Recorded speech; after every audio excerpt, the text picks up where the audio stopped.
Yeah, let's do classical then. Let's go to the next era. Um, Classical style. So let's. I will take the first the notes that you gave me before. Okay.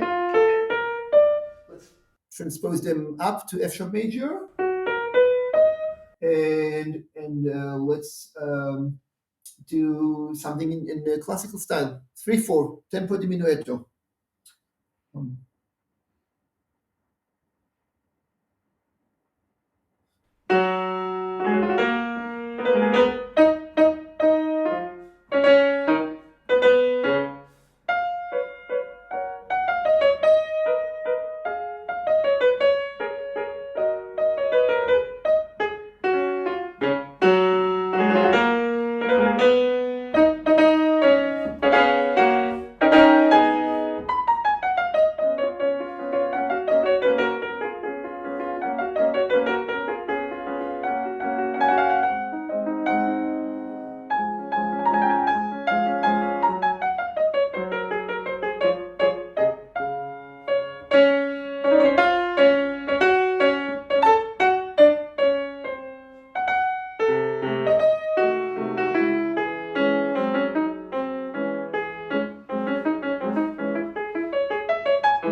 Wonderful stuff. And I just have to marvel. I mean, I wonder, like, I always am fascinated. What are you thinking when that is going on? I mean, that is I have to know what is the thought process. And you've been elaborating it while we were talking. And since that was a little bit more fleshed out than the other one, because it was a little bit longer, more substantive, do you want to just talk about some of the things that you did in this one compared to the first improvisation that you did? okay, so so my mindset was okay, classical style. So I thought I can start with what could be unison forte, and and now thinking about it, the rhythm of this opening, you talked about the relationship to repertoire. Um, I didn't think about it when I played, but now reflecting on it, it reminds me a Mozart string quartet. How does it go? Um,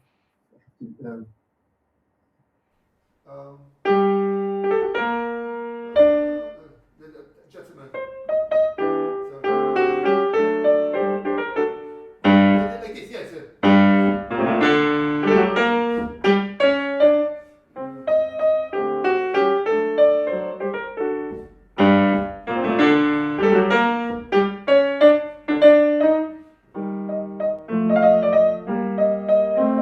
So forth. So it's Mozart K387, string quartet, second movement, the trio of the minuet. So talking about repertoire, yes. So maybe that was in the back of my mind, and I thought, okay, unison opening, and of course this is G minor, and I played in the major key, so there's this difference. But having that kind of forte opening, and I even thought about more like an orchestral unison in that style. Right. And then what goes on in my mind, really, where does the music need to go? Where does it need to go in this moment?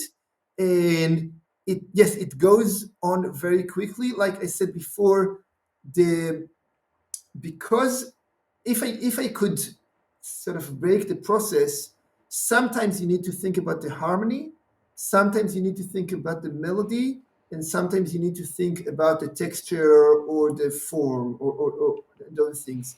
So if I play, for example, the same pattern in one hand, I can think about the harmony. So if I play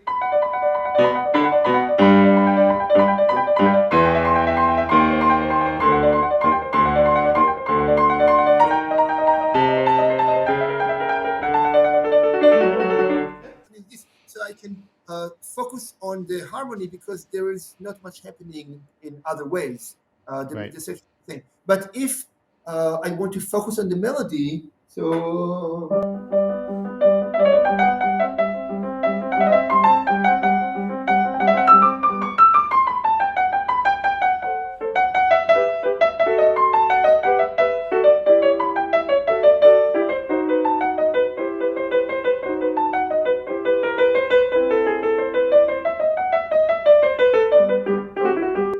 definitely the focus is much more on what's happening in the right hand, and then the harmony was mostly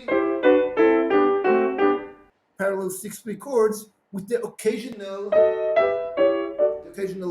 secondary dominance and things like that. So Okay. harmonically, it wasn't very adventurous, but melodically, I was able to focus on what's happening there.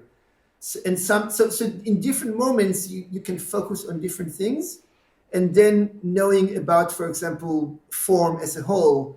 I started in the home key, and then I said, okay, I need to get to some kind of arrival in a dominant key. Then I had a second theme, and I forgot exactly how it continued, but it went on, and then at some point, oh, do I need to come back? Recapitulation, coming back to the home key. So some aspects of form. But in the practicing process, and definitely with working with students, so we separate the elements. We say, now let's do just the harmonic reduction of the opening. 1, 2, 3, 1, 2, 3, 1, 2, 3, 1, 2, 3, 1, 2, 3, 1, 2,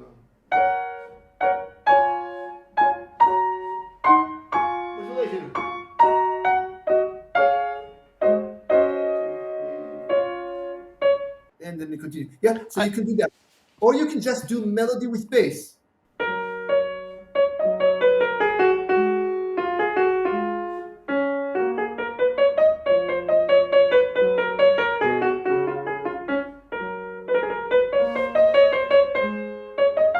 Yeah? Or you can just do melody alone.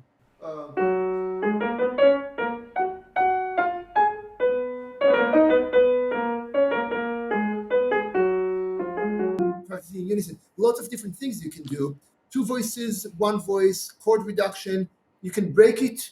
You can break the process in so many different ways in terms of what's being played at that moment, Right. in terms of the length of the section you're working on, just 8 measures or just something. Right.